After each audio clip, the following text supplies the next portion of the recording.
Hello and welcome to this tutorial on ClassLink's new feature called Dynamic Mode. And so today what I want to show you is how you can use Dynamic Mode basically to help you organize your ClassLink homepage. So what we're going to do, we're just going to click up at the very top here. You can see right here on the top right. I'm actually using a teacher's profile. This just happens to be a teacher that I know. And so I'm going to click here into settings. So that's where you're going to go to try out dynamic mode if you wish to try that. So we're going to click on settings, and then we're going to switch over here to theme. And then right here and on this drop down menu, you'll see we have classic, primary, and professional, and those three were the ones that were always there. But then you'll see this fourth option called dynamic, and so this is a dynamic theme or dynamic mode. And so what we're going to do is click on that, and that's the brand new feature that ClassLink has dropped. And so this is kind of what it looks like when you first log in. Now for some reason this side panel just stays open once you switch over, but we can just close that. And so this is basically what dynamic mode looks like. It'll put all of your apps into these really cool like folders where you can kind of open and collapse them, and it just makes things a lot more simple and organized. And so what I want to do now is show you some other pretty neat features about dynamic themes. And so what we have here is we have an edit mode. And what this will do is allow us to edit some of the settings for our folders. Before we do that, I'm actually going to close out edit mode. It's a little confusing, but you'll get used to it. So you've got the edit mode, which allows you to edit your folders, and I'll show you how to create some more folders here in just a second. But then we also have edit preferences, and so edit preferences is probably more global, the way everything looks. So global settings that have to do with the appearance. And so under my preferences here, I can switch it to dark mode, from light to dark mode, which is kind of cool. A lot of people like to use dark mode. We've got our themes again. So this is once again kind of the same place, equivalent to the place that we were when we were on classic mode. So if you don't like dynamic, you can just switch back to classic right here under the edit preferences. We've got our layout style, so we can do stacked or grid style, and actually the grid is actually pretty cool in my opinion. And when we go to the grid style, you can see it's actually putting everything, the folders are kind of more square or like tile shape, so that's pretty cool. Here we've got the size, so we can make those really big or small, but I'm going to leave that as kind of the default medium size. We've got these toggle switches here, so we can turn on and off certain things. And right here we've got our favorites bar here at the bottom. We can put apps down there that are our favorites.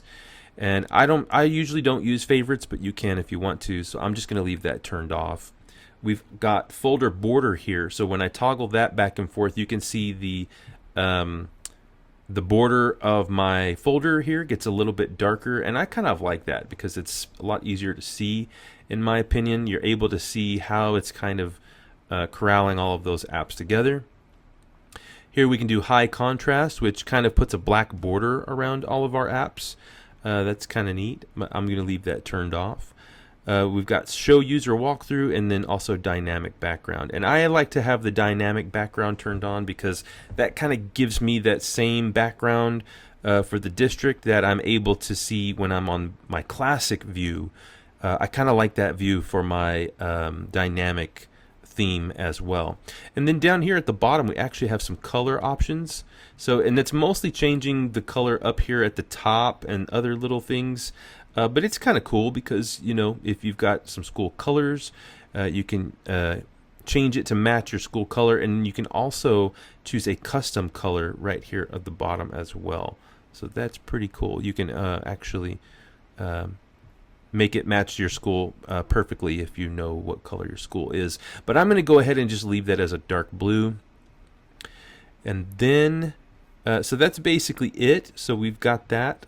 And so now what I want to do is It's also a little confusing, but if you click open this panel, all you have to do to close it, you just have to remember to click back on edit preferences. So you have to click the same button right here to open and close that side panel.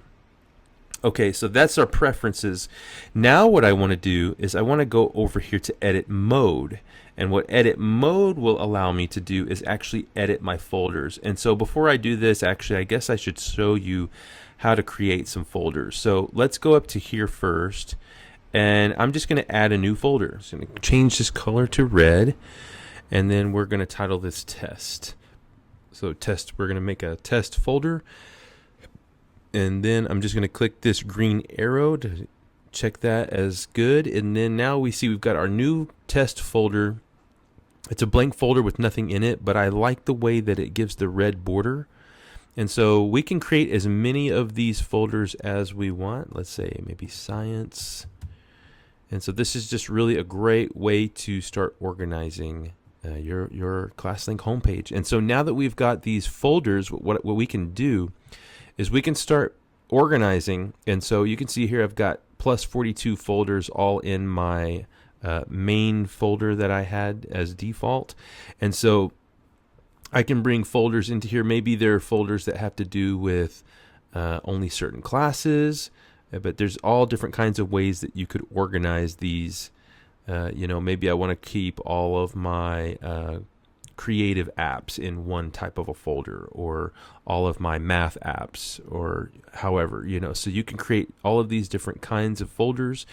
And then what we can do is close these little arrows. These little arrows will collapse the folders, but then we just open them back up to get a more a larger view of those. So once again, just a way to keep everything clean. So now we know how to edit our preferences. We know how to create folders. And so now what I want to do is show you edit mode. So if we click this edit mode right here, what we see is we get some options to edit the folders themselves. And so the first thing we can do is start moving folders around. So we just have to go into edit mode to be able to do that. And so, and then there's also these arrows here where we can use those to move folders back and forth as well. But that's basically what edit mode can do, is allow you just to move stuff around and further organize your folders. And then I believe if we don't like a folder that we created, we can always right click on the folder here and actually. And now, so I like the way, that looks. And so what I'm going to do now is go ahead and just close out of edit mode. And so, and here I've got all my folders and I've got all of my apps organized the way I like it. And I can still drag and drop different apps to different folders. Now, if you don't like a folder that you created and you just want to delete it, you can do that. You just right click on, you don't even have to go into edit mode to do that. Just right click on the folder. We can edit the folder and actually change the name and then click save, or we can right click on the folder and just remove the folder and click delete. Now that won't delete any of the apps inside. You'll see here if we scroll through, we still have all of our same apps. So like for instance, if I want to delete this science folder that I created, we'll delete the folder, but it doesn't delete the apps. It keeps all of the apps. So because that's just a way to organize. And so that's basically everything. There is one more thing. If you want to get to your backpack with all of your classes, you're just going to click here on the links, and that will take you to the same spot where you used to have the backpack here at the bottom with all of your classes. That's where that will live now. And so whether you're a student or a teacher, all of your classes will live inside of the My Links button here at the top. And just as a reminder, if you don't like dynamic mode, you can always switch back by just clicking on edit preferences, and we can click back to classic mode. So thank you so much for joining me on this video, and we will see you next time.